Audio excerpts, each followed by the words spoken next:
देवाणघेवाणीच्या आर्थिक वादातून व्यावसायिकावर फायरिंग करणारा आरोपी प्रतीक शर्मा याला त्याच्या साथीदारांसह ठाणे क्राईम ब्रांच वागळे युनिटच्या पथकाने 25 डिसेंबर 2024 रोजी कोलशेत परिसरातून 5 जणांना अटक केली आहे. संदीप अडसूळ या व्यावसायिकावरती 7 ऑक्टोबर 2022 रोजी रात्री 8:45च्या सुमारास एका अनोळखी इसमाने त्यांच्यावरती पिस्तूलने गोळी झाडली होती. ही गोळी अडसूळ यांच्या उजव्या बरगडीला लागल्याने ते गंभीर जखमी झाले होते. या घटनेनंतर गोळीबार करणाऱ्या इसमाने घटनास्थळावरून पळ काढला होता. ही फायरिंग प्रतीक शर्मा यांनी त्याच्या साथीदारांच्या मदतीने केल्याचं पोलीस तपासातून समोर आल्यानंतर या प्रकरणी कापूरहोडी पोलिसांनी हत्येचा प्रयत्न केल्याचा गुन्हा दाखल केला होता. तेव्हापासून फायरिंग करणारा आरोपी प्रतीक शर्मा हा त्याच्या साथीदारांसह सतत 2 वर्ष फरार होता. दरम्यान या गुन्ह्यातील आरोपी शर्मा हा कोलशेत परिसरात येणार असल्याची माहिती ठाणे क्राईम ब्रांच वागळे युनिटच्या पथकास मिळाली होती. मिळालेल्या माहितीनुसार पोलिसांनी परिसरामध्ये सापळा लावून आरोपी प्रतीक शर्मा याच्यासह त्याचे साथीदार राजकुमार हांडे, अंकांत पोवळे, तुषार पवार, रोहित गंगोत्रे यांना अटक केला आहे. ऑक्टोबर 2022 ला पोलीस स्टेशन कापूरहोडीच्या हद्दीमध्ये संदीप अडसूळ हे बांधकाम व्यवसाय क्षेत्राशी संबंधित व्यवसाय करतात.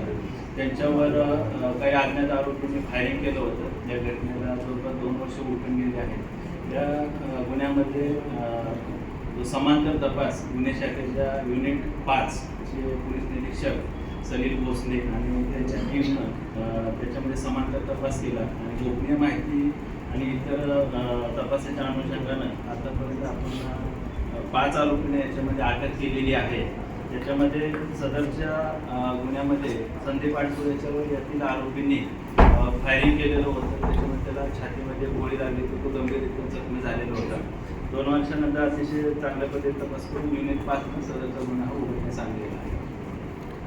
तर अजूनही काही आरोपी निष्पन्न होण्याची शक्यता आहे का या गुन्ह्यामध्ये? सध्या आम्ही 5 आरोपींना अटक केलेली आहे. त्यांची पोलीस कस्टडी देखील आपल्याला मिळालेली आहे. याच्यामध्ये अजून कोणाचा सहभाग आहे का किंवा याच्या मागे कोणाची सपोर्ट आहे का, मदत केलेली आहे का, सुद्धा अजून तपास नाव समोर येतोय सर. इन्व्हेस्टिगेशन मध्ये शिवसेना नगरसेवक वगैरे आहे का याच्यामध्ये नाव येते का याच्यासोबत? याच्यामध्ये आता 5 आरोपींना अटक केलेली आहे. या आरोपांना कोणी मदत केली आहे, सपोर्ट केलेला आहे का याचं सर काय कारण होतं? सर काय कारण होतं हे फायरिंग करण्यामागचं आणि कशावर ते झालं? संदीप अडसूळ हे जे फिर्यादी आहे, जे जखमी आहेत, त्यांचा बांधकाम संबंधित व्यवसाय आहे आणि हे जे आरोपी आहेत हे आरोपी सुद्धा बांधकामाचे जे साईट्स असतात, कन्स्ट्रक्शन साईट, तिथे हे काम करतात.